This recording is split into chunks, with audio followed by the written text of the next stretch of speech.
안녕하십니까, 속박사입니다. 젊은 직장인이나 신혼부부 등이 오피스텔에 거주하는 경우가 많습니다. 오피스텔 주변의 편의시설이라든지 교통 여건이 좋아서 소규모 사업자뿐 아니라 주거시설로도 선호되는 경향이 많습니다. 오늘 드리는 얘기는 이 중 순수 거주를 위해서 오피스텔에 임차하는 분들을 위한 얘기입니다. 오피스텔은 그 용도가 주택이 아니고 업무시설입니다. 따라서 주택과는 달리 주택에 비해서 주의해야 할 점이 있습니다. 오피스텔을 임차해서 살고 계신 분이나 앞으로 오피스텔을 임차할 계획이 있으신 분들은 오늘 영상을 잘 보시고 뜻밖의 손해를 보는 일이 없으셨으면 합니다. 오피스텔은 일단 두 개의 얼굴을 갖고 있습니다.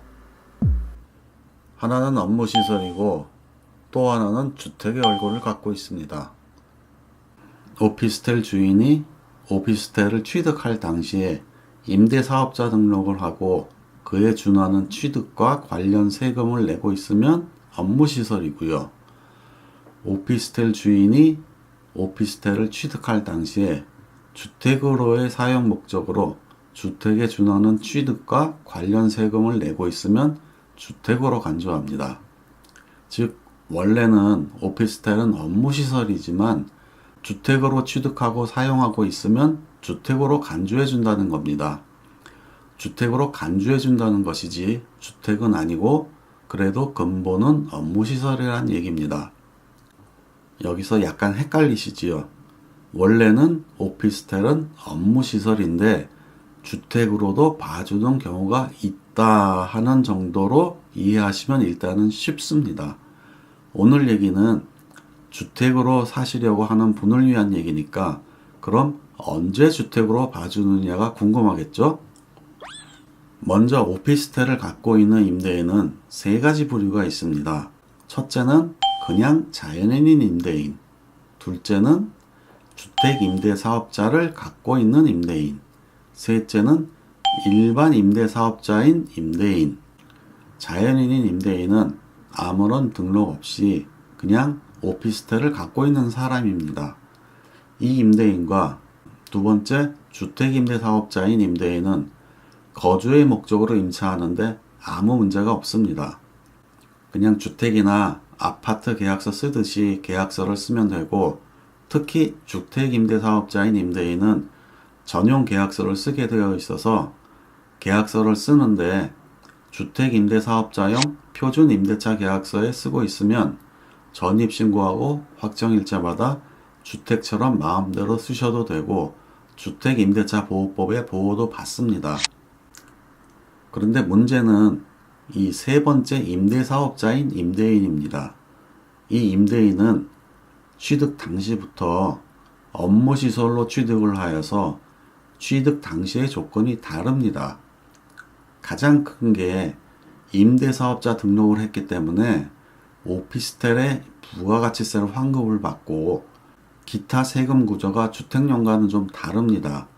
그래서 이런 오피스텔은 사무실 같은 업무시설로만 임대를 해야 하는데 거주를 목적으로 계약을 하는 경우 계약 단계에서 임대인이나 공인중개사가 이 집은 전입신고랑 확정일자를 받으시면 안 됩니다 라고 하면 바로 임대인이 일반 임대사업자라 그런 거라고 보시면 됩니다.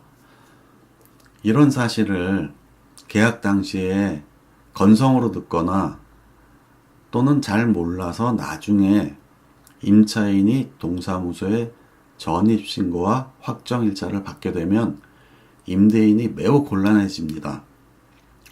동사무소에 전입신고가 되면 국세청은 그때부터 오피스텔을 주택으로 간주하여 임대인은 환급받았던 부가가치세를 도로 토해내야 되고, 또 다주택자가 되는 경우 처분할 때 양도소득세 대상도 될 수 있고 종합부동산세의 대상도 될 수 있기 때문입니다. 이런 오피스텔은 업무용으로만 임대를 하는 게 맞는데 사실상 오피스텔의 수요는 거주를 목적으로 한 수요가 훨씬 많고, 또 공인중개사는 중개보수를 주택료율보다 높은 상가 중개보수를 청구할 수도 있고, 또 오피스텔 주인은 이 일반 임대사업자가 많기 때문이기도 합니다. 아무튼 이런 일반 임대사업자의 오피스텔은 전입신고와 확정일자를 받지 못하느냐? 아니, 받을 수는 있습니다. 그러나 받게 되면은 앞서 얘기 드린 대로 임대인이 굉장히 곤란해질 수가 있기 때문에 공인중개사가 받지 말라고 하는 겁니다. 그런데 이 전입신고와 확정일자를 안 받으면 내 보증금은 어떻게 지키고 또 주택임대차의 보호법은 어떻게 받는가 하는 문제가 생깁니다. 이런 식으로 전입신고와 확정일자를 안 받고 살게 되면 세입자는 주택에 사는 것이 아닌 업무시설에 살고 있는 것으로 되기 때문에 주택임대차 보호법의 보호도 받을 수가 없고, 또 유사시에 대항력과 우선변제권이 없으므로 내 보증금을 전혀 보호받을 수도 없습니다. 그래서 보통 대안으로 전세권을 설정하거나 저당권을 설정하는 경우가 많은데, 이 경우 설정 비용을 세입자에게 내라고 하는 경우가 많습니다. 그런데 따지고 보면은 전입신고와 확정일자를 안 받는 이유가 세입자 편익을 위해서 그런 거가 아니라 임대인의 편익을 위해서 확정일자와 전입신고를 안 하는 대신에 전세권을 드는 건데, 그 비용을 세입자에게 전가시키는 것은 뭔가 형평성이 또 맞지가 않습니다. 적어도 제 생각에는 반반씩 반분하는 것이 그래도 형평성에 맞다고 보고요. 사실상은 이 비용은 임대인이 내는 게 옳다고 저는 생각을 합니다. 이 부분은 계약할 때 확실하게 좀 미리 정해 놓을 필요가 있다고 생각을 합니다. 그리고 임대차 계약서 특약을 보면은 임차인은 전입신고와 확정일자를 받지 않으며 이를 어길 시 발생하는 임대인의 손해일체를 임차인이 부담한다 라고 하는 무시무시한 문구를 잘 안 보이게 작은 글씨로 넣는 경우도 있는데요. 임대인의 손해일체라면은 부가세 등을 책임지라는 얘기인데, 이거는 대법원 판례에 의하면은 전입신고와 확정일자를 받지 말라고 표기한 것은 임대인은 임차인이 임차물을 업무용이 아닌 주거용으로 사용할 것을 미리 알았다는 얘기이고, 이는 실질적으로 주택임대차 계약에 해당하므로 주택임대차 보호법상 임차인에게 일방적으로 불리한 약정은 무효이므로 임차인이 손해를 부담할 이유가 없다란 판결이 있기 때문에 이 문구가 들어있다고 해서 겁먹을 필요는 없고요.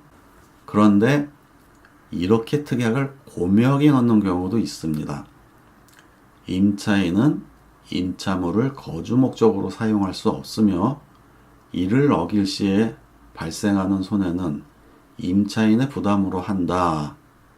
이런 경우는 위의 얘기와는 완전히 다른 얘기가 되니까 주의하셔야 합니다.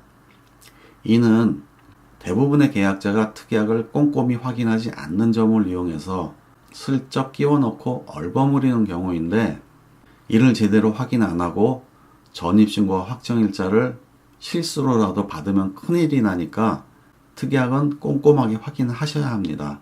모든 계약이 마찬가지지만요. 이 특약의 내용은 실질적으로는 주거용으로 계약서를 쓰면서 겉으로 드러나는 건 업무용으로 계약서를 쓰는 겁니다.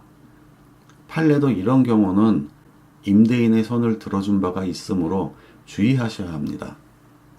거주를 목적으로 하는 계약인 경우 분쟁이 꽤 만만치 않게 나옵니다. 그렇다 보니까 특약을 가지고 장난을 하는 경우가 간간히 있으니까 계약 당시에 충분히 주의를 하시는 게 매우 중요합니다. 이렇게 일반 임대사업자와의 주거를 목적으로 하는 임대차 계약은 좀 까다롭습니다. 임대인을 생각하면은 전입신고와 확정일자를 안 받아야 하겠지만, 그렇다고 임대인 봐주자고 내 권리를 포기할 수도 없는 노릇이고요. 전세권이나 저당권을 설정해 준다고 하더라도 그 비용을 임차인 네가 다 내라 하는 것도 형평성에 맞지 않는 것 같고, 어떤 계약 조건이나 특약이 마음에 안 들면 계약을 안 하면 속 편하겠지만은 또 세입자 입장에서는 새로운 집 구하는 것도 시간상 여의치가 않고, 그리고 계약하려고 하는 오피스텔이 뭐 시설이나 교통 여건이 마음에 들어서 놓치기도 싫다, 이런 고민이 있을 겁니다. 아무튼 충분히 생각하셔서 최종 판단은 본인의 몫이니까 현명한 판단을 하셨으면 하는 바람이고요. 오늘 영상은 여기에서 마치도록 하겠습니다.